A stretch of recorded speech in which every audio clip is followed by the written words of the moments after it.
Scorpio and Ophiuchus, welcome to your weekly Sidereal Astrology forecast. This is for October 31st through November 6th, 2016.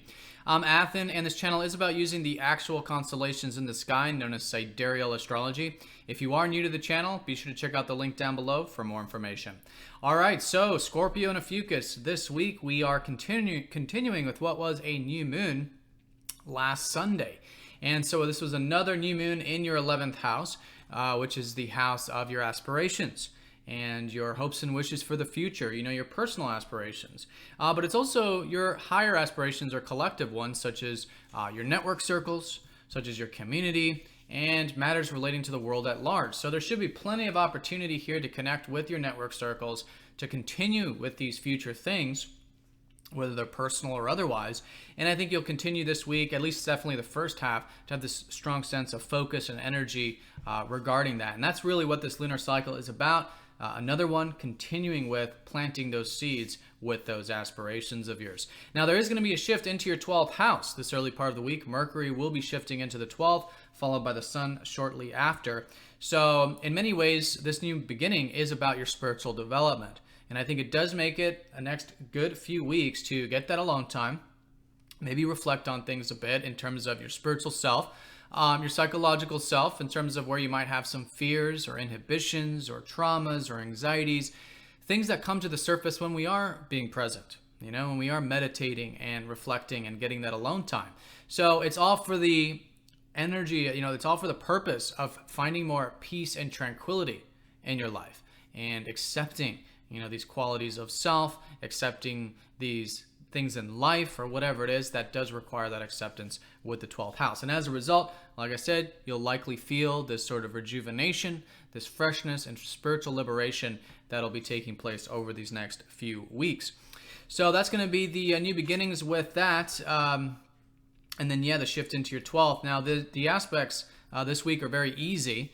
We do have a lot of sextiles and trines, as you can see here. So just a continuation, a sort of week where from the new moon last Sunday, we can continue to plant these new beginnings, plant these new seeds, and maybe put energy, I think, particularly into those two key areas, your aspirations and your spiritual development. Now, the sun will be trining up to Neptune during that transition, so the first half could be a bit easygoing. Maybe it's regarding the home life or the family life. Maybe it's regarding the career. Maybe both of those areas are just in good harmony and synergy. And you just to have that acceptance, because that's what Neptune is in a trine. We're more willing to accept things. And so there can be a bit of flow there with those two areas. And then again, maybe with those aspirations. Then about middle part of the week, Mercury will be sextiling up to Pluto. So there's an opening here for some changes. Again, maybe with the spiritual development of yourself, maybe with those aspirations. And Pluto being in your second, though, has been all these changes that have been taking place with your inner values and your sense of self-worth and your self-reliance over many years, and stripping away any attachments or fears you might have to the material world or to your values. In fact, with Mars, your ruler, in this second house, it's still an excellent time to be putting positive energy into your resources, both inner and outer.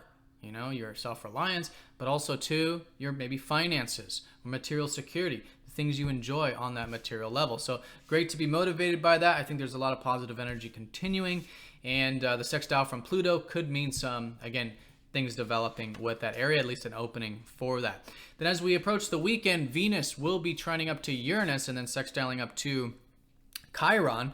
So I think the turn up to Uranus is going to be giving us a bit of freedom, and this has been Venus in your first house. So you guys maybe still looking good, feeling good, maybe sprucing up the self-image a bit, maybe connecting with relationships. These things can be emphasized. But with Saturn in your first, this is about taking that grounded approach to life in general. And I think that was about relationships maybe last week, but still continuing with these responsibilities and taking things nice and slow. You're developing this groundedness, this maturity, this responsibility, and patience and persistence and all this stuff, which has been Saturn this whole year.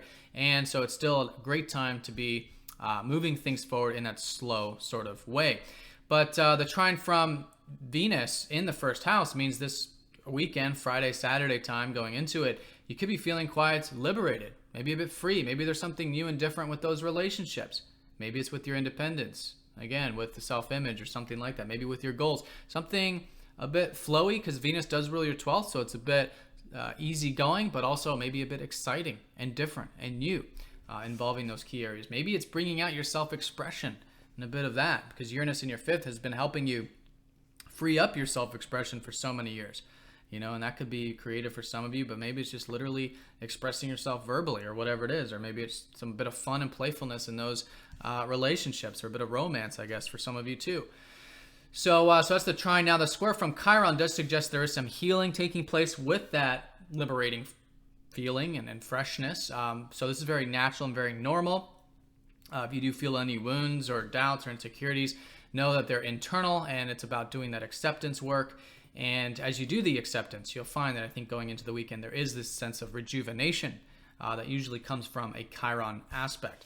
So the more willing you are to do that healing, I think the better. For you, Ophiuchus, this is your ruler Chiron squaring Venus. So for you, going into the weekend, maybe do give a bit of extra attention on the relationships, because sometimes there can be a bit of, tension or clash, or maybe, some sort of extreme here with Venus. So balance, awareness, presence, all of this can be good. Just giving extra attention there on the relationships, also on the self and independence, because both things are certainly being activated, but in a square, we want to make sure it's being done healthfully and in a balanced way.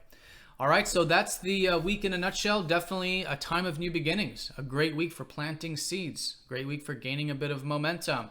A lot of it has to do with these future aspirations of yours, perhaps the networks, community stuff, and then the shift into what I think is a good time for you to maybe get a bit of that rest, R&R, reflect on things a bit, maybe work a little behind the scenes these coming weeks.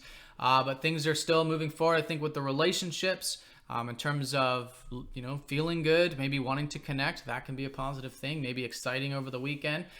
Still with those responsibilities, excellent time to pursue those. And I think with your ruler in the second house, continuing with those values. And that can be a great source of energy and just overall momentum for you. All right, so Scorpio and Ophiuchus, have a fantastic week. Thank you for watching, and I'll see you all next week.